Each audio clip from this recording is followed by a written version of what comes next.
astronomía. Esta galaxia que usted ve aquí detrás se llama Andrómeda, la galaxia Andrómeda. Es más grande que la Vía Láctea. ¿Sabe a qué cosa le pusieron el nombre de Andrómeda? A una de las cuentas de Lázaro Báez en Suiza. Se llama Andrómeda, está en un banco suizo y es una de las tantas cuentas a través de las cuales Lázaro Báez llevaba su plata al exterior. Todas tienen nombres astronómicos y sumas astronómicas, nombres de galaxias. ¿Cómo se obtenía esa plata? Muy sencillo, con la obra pública. Le asignaban con una licitación más o menos amañada una obra y después, en general, se realizaba un primer desembolso para que hiciera la obra, pero ese desembolso tenía que devolverlo a aquellos que se lo entregaban, que eran los funcionarios del Ministerio de Planificación. A veces, el segundo desembolso también lo tenía que devolver, y el tercero y el cuarto, y así hay rutas, por ejemplo, en La Rioja o en Chaco, que nunca se hicieron, porque nunca pudo aplicar la plata que le daban Lázaro Báez a hacer la construcción de la obra. Eso después se lavaba en los hoteles de los Kirchner o se negreaba a través de facturaciones o sobrefacturaciones que hacían entre empresas del grupo, en general empresas energéticas que le facturaban a Austral Construcciones, a la empresa de construcciones de Lázaro Báez. El cheque que aparece en los diarios, que apareció en los diarios, que aparece en Clarín, que está hoy en todos los portales de noticias, firmado por Martín Báez, que es un cheque emitido por Austral Construcciones para la empresa Top Air, que es una empresa también del grupo, forma parte de estos mecanismos de sobrefacturación. Y eso es lo que está investigando la justicia. Top Air era una empresa que después cerró, de aviación, que tenía Lázaro Báez y que era contratada por muchos gobernadores de provincia. Preguntar por José Alperovich. La plata después iba a bóvedas. Néstor Kirchner tenía una bóveda en Santa Cruz, en Calafate. Además guardaba la plata en un armero que había construido Alberto Coan en Olivos para Menem. Pero el grueso del dinero se guardaba en bóvedas en Santa Cruz, en Calafate. Lázaro Báez tenía su propia bóveda y era como una especie de señal de estatus dentro del grupo gobernante, porque otros jerarcas del kirchnerismo, como por ejemplo Francisco Larcher, también tenía su bóveda o tiene su bóveda en el Country Abril, que inclusive invitaba a veces a algunos amigos a visitarla. La bóveda fue hecha, la de Larcher, por el mismo arquitecto que le fabricaba o que le construía las bóvedas a Lázaro Báez y a Néstor Kirchner. Ahí se guardaban los billetes, que muchas veces, en operaciones inmobiliarias que quisieron hacer, tuvieron que inutilizarlos porque eran billetes que ya estaban enmohecidos por la mala conservación y el exceso de humedad que había en esos reservorios, en esas cuevas, en esas bóvedas. Si usted vio El Patrón del Mal, la serie sobre Pablo Escobar Gaviria, va a ver que Pablo Escobar Gaviria, que también tenía el mismo problema en Colombia, guardaba la plata en tanques y los escondía bajo tierra. Es todo un problema para la plata de la corrupción o para la plata de delitos complejos como el narcotráfico, hacer circular ese dinero porque, claro, no puede entrar al sistema financiero. Ahí se equivocó Cristóbal López, que mandó dinero a Estados Unidos, pisó la jurisdicción americana por comprar un casino. Bueno, ahora lo están investigando allá. Y lo están investigando con mayor gravedad porque es dueño de un banco, además, Finansur. Para tramitar todo este movimiento de dinero, sobre todo después de la muerte de Néstor, que es cuando estalla todo este sistema en una especie de chiquero, porque ya no estaba la mente que centralizaba todos los movimientos con su cuaderno arte azul, grandote, lo llaman a Fariña. Fariña le vendía camiones, en realidad le proveía camiones a la empresa Austral Construcciones con un sistema de leasing. Ahí se fascinan con Fariña los Báez, padre e hijo, y lo convocan para hacer fideicomisos. Fariña, después de hacer los fideicomisos, armó un fondo que se llamaba Genevieve.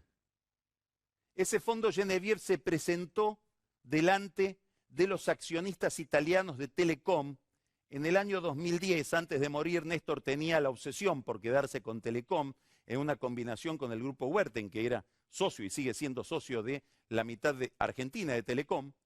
Quería Néstor quedarse con la sección de los italianos y se presenta Fariña a los italianos con un fondo Genevieve indicando que esa era plata de Néstor. Los italianos no les sorprendió porque los había llamado Julio De Vido para decirles, va a aparecer un fondo Genevieve que les va a hacer una oferta, sepan que tiene el aval del gobierno. Fariña, que es muy charlatán se ve, decía con toda soltura, yo soy Báez y Báez es Néstor. ¿Cuál es la noticia de hoy? La noticia de este lunes. Que Fariña hoy a la tarde fue llamado a declarar en declaración indagatoria por la causa por evasión agravada. Bueno, esta declaración de Fariña, esta declaración indagatoria, que se va a producir no el viernes que viene, sino el otro, el 8 de abril, puede ser para Cristina Kirchner el principio del fin. No es una novedad todo este mecanismo. Antes estos servicios que prestaba Fariña y que los prestaba a través de la financiera La Rosadita de Federico Eláscar, los prestaba un señor que se llamaba Ernesto Clarence. En ese caso se llevaba la plata a Carmelo. Eláscar transfería el dinero al exterior. Ese dinero que se contaba en los videos que usted vio contando plata. Un día alguien fue y le dijo a Cristina, vos sabés que están moviendo mucha plata, parece alrededor de Báez. Están mandando muchos dólares afuera. A Cristina le intrigó. Tuvo una reunión a solas que la organizó ella con Báez. Y le dijo, escuchame una cosa, ¿vos estás mandando plata afuera? ¿Hay mucho movimiento alrededor tuyo de plata que estás mandando al exterior? No, no, ¿quién te dijo eso? Le dijo Báez. No, me informaron. No, en absoluto. Aparentemente, Báez fue a La Rosadita, habló con Fariña, habló con su entorno y le dijo, bajemos un cambio, porque se están enterando en Olivos de nuestros movimientos. Alguien le avisó después a Cristina que en realidad se estaba mandando plata al exterior. Ella se dio cuenta de que era su plata, o era la plata de su esposo, y ahí se rompe la relación entre Cristina Kirchner y Lázaro Báez. Si usted busca ahora en Google, ¿cuándo empiezan los problemas de la empresa de Báez? No empiezan con la llegada de Macri. Empiezan aproximadamente en julio del año pasado, las consecuencias de esos problemas, en que ya le empiezan a suspender contratos y tiene que empezar a echar personal, porque se había roto el pacto o el compromiso entre Báez y los Kirchner. Ahí empezaron los problemas. Hasta ese momento, la relación era tan estrecha que hay banqueros que recuerdan que Cristina Kirchner lo llamó para hacer gestiones financieras a favor de las empresas de Báez. Eláscar perdió La Rosadita, se la compraron, no acordaron la plata que él pretendía, estalló todo el escándalo. Y ahora vuelve a estallar con estas filmaciones, que parece que son infinitas. ¿Por qué? Porque cuando él vende La Rosadita, la vende obviamente con estos equipos de filmación que filman las mesas donde se está contando la plata, y los que la compraron, que son Báez, Pérez Gadín, digamos, los que manejaban esa plata que venía de la obra pública y que Cristina reclamaba como propia, se olvidaron de cambiar las contraseñas del sistema de filmación. Y como Eláscar tenía un servidor fuera de La Rosadita, podía hacerse de las filmaciones mientras seguían contando plata dentro de su financiera. La leyenda dice que esas filmaciones se las entregó a Estiuso, pero usted sabe que hoy en la Argentina Estiuso da para todo.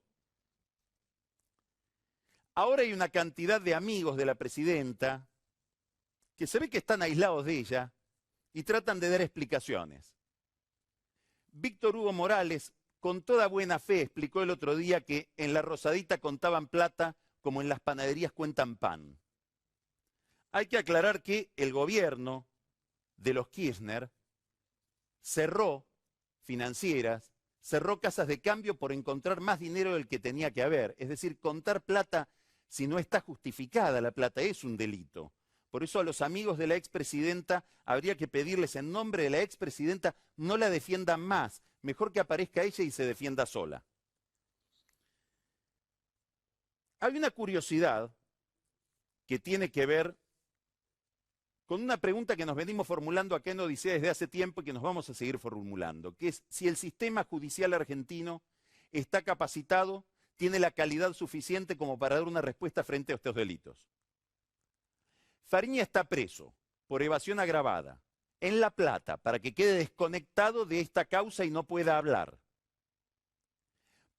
Por evasión agravada va a tener que declarar dentro de 2 viernes en esa causa. Una declaración indagatoria que, como le decía, puede ser el principio del fin para Cristina.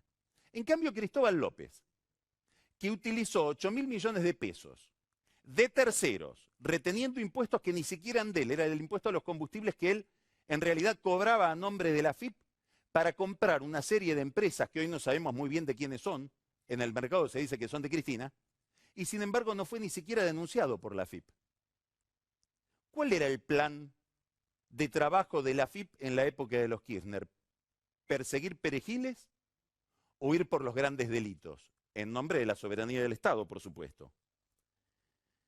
Lo que no nos provee el sistema judicial lo está proveyendo la descomposición de un grupo en el cual los pactos se están quebrando. Báez está publicando notas en su diario Prensa Libre, en el sur, contando cómo él tenía que hacer maniobras financieras para disimular la compra de propiedades por parte de Alicia Kirchner. Alicia Kirchner dice que Báez no puede justificar su patrimonio, Echegaray dice que Báez va preso. Báez está cada vez más inquieto porque su hijo está complicado en toda esta historia. No es la primera vez que se rompen estos pactos. Mucho antes, a fines del año 2011, se rompió el pacto entre la familia Kirchner y la familia Eskenazi, porque aparentemente le habían explicado a Máximo Kirchner que las acciones de los Eskenazi en YPF pertenecían a su papá y que se la querían fumar. Después se rompió el pacto entre el grupo Spolsky y Garfunkel, denunciando quiénes son los dueños de lo que era el grupo Tiempo Argentino. Fabián de Sousa se queda con un grupo de empresas que aparentemente eran de Cristóbal López. Cristóbal López explicó en varias oportunidades a varios amigos que en realidad algunas de esas empresas, como la compañía de medios, era de Cristina.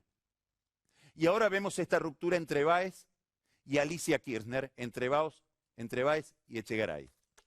Sin ofender a nadie, sin que esto sea insultante, me viene a la memoria un viejo dicho alemán. Cuando 2 ladrones pelean,